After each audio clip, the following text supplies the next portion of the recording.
अस्सलामुअलैकुम दोस्तों, हमजाद का पार्ट नंबर 33 शुरू हो गया है। अगर आप मेरे इस चैनल पे न्यू हैं तो मेरे चैनल को लाजमी सब्सक्राइब कर दें ताकि आने वाली हर वीडियो आप तक पहुंच सके। तुम्हें इंतजार करना पड़ेगा तब तक, हमजाद ने तफसील से हालात बताते हुए संजीदगी से कहा। ये क्या हो रहा है मेरे साथ? हर रोज एक नई मुसीबत, रोज एक। मैं अरियाना की तरफ बढ़ता हूँ, इतना वो दूर से दूर होती चली जा रही है। इतनी तकलीफें, इतनी अजीतें, इतना दर्द, इतने दुख सह कर भी मैं खाली हाथ हूं। अगर मैं इस जंगल में जाना चाहूं, मैंने सवाल किया।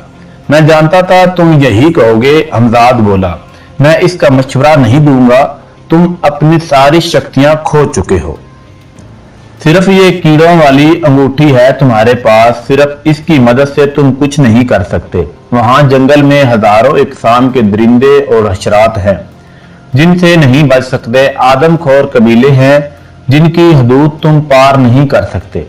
ऐसे दरख्त और दलाले हैं जो तुम्हें निगल लेंगी। साधु जानता है तुम वहां जाने की जरूर कोशिश करोगे। उसने जादुई ताकतों का जाल बिछाया है वहां। मैं तुम्हारी मदद नहीं कर सकूंगा कोई और ना मशवरा दूंगा।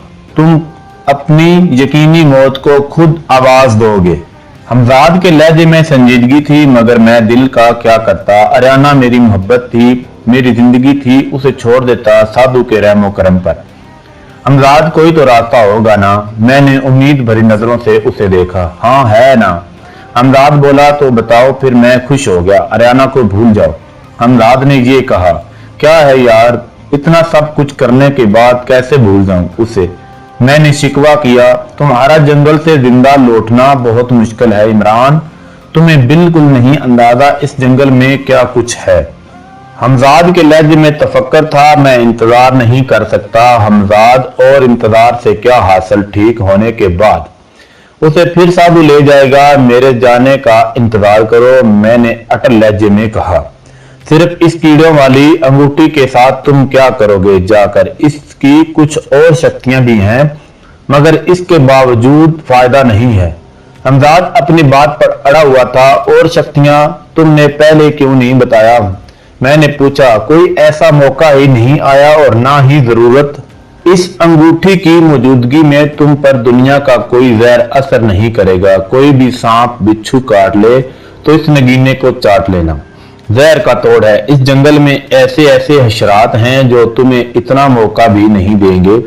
इनके काटते हैं लम्हों में इंसान खत्म हो जाता है। हमजाद ने कहा। तो लम्हों में होता है, लम्हे में तो नहीं।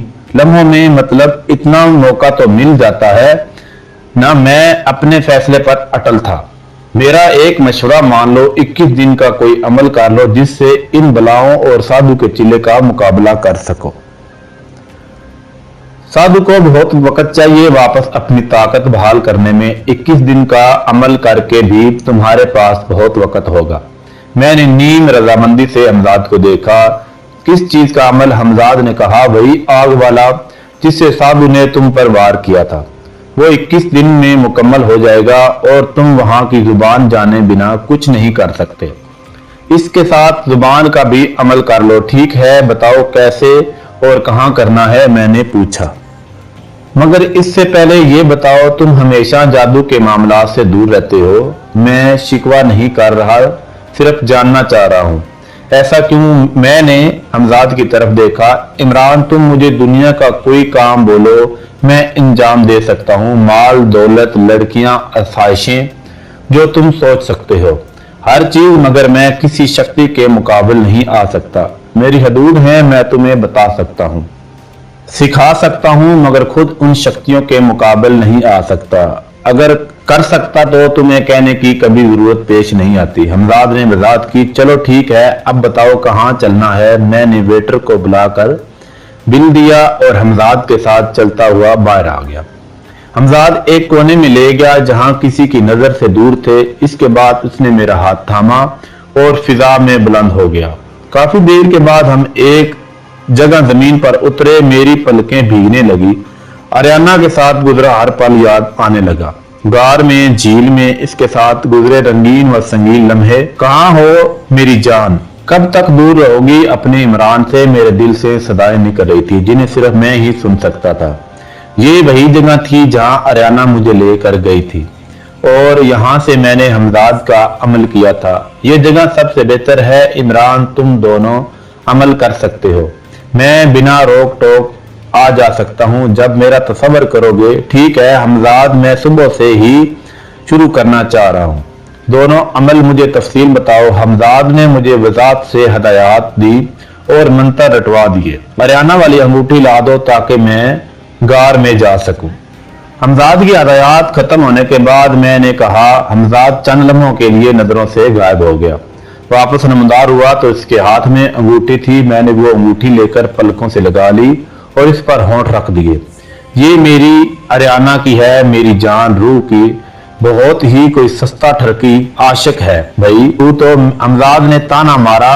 अबे इतने महीने से कुत्ते की तरह ख्वार हो रहा हूं, इतनी अजीतें बर्दाश्त की हैं, अब भी ये बात कर रहे हो। मैंने गुस्से से उसे देखा। मैं समझ गया था इसकी जुबान में खुजली हो रही है। ज्यादा अरसे तक वो संजीदा रह ही नहीं सकता। हाँ हाँ भाई जल्दी कर, बहुत देर हो दिन हो गए हैं, मजे नहीं लिए। हमजाद ने अंगड़ाई ली। तुम्हारे मजे क्या मतलब समझा नहीं। मैंने से पूछा। अबे मैं तुम्हारा हिस्सा हूं, जिस्म का, रूह का। जब तुम्हारी अजियत मैं बर्दाश्त करता हूं, तुम पर गुजरने वाली हर तकलीफ मुझे भी बर्दाश्त करनी पड़ती है, तो मजे भी तो हक है ना। मेरा आखिरी जुमला इसने लोफराना अंदाज में आंख मीच कर अदा किया। हमजाद खबीस, तू बहुत आवारा हो गया है। मैंने गुस्सा दिखाया। तो तू कौन सा हाजी बन रहा है भाई?